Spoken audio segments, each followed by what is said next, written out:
আসসালামু আলাইকুম। আপনারা সবাই কেমন আছেন? আমি আলহামদুলিল্লাহ আল্লাহ তাআলার অশেষ রহমতে ভালো আছি। আশা করি আপনারাও ভালো আছেন। তো আজকে আমার মেশিনে ডিম দেওয়া হলো 4 দিন। তো আমি আজকে দেখব যে আমার ডিমের ভিতরে বাচ্চা এসেছে কিনা। তো দেরি না করে চলেন শুরু করা যাক।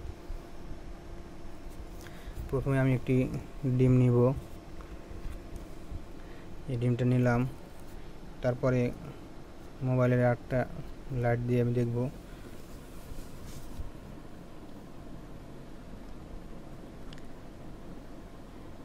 দেখতে পাচ্ছেন কত সুন্দরভাবে বাচ্চা ভেতরে নড়াচড়া করছে। আলহামদুলিল্লাহ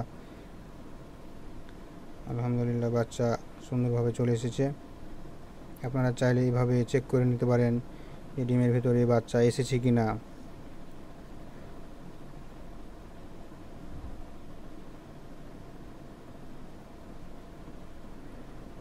আর এটি ছিল আজকে আমার ভিডিও। যদি আরও কিছু জানতে আপনাদের ইচ্ছা হয় তাহলে আমাকে কমেন্টে জানাবেন। ইনশাআল্লাহ আশা করি আপনাদের কমেন্টের উত্তর দেওয়ার চেষ্টা করব।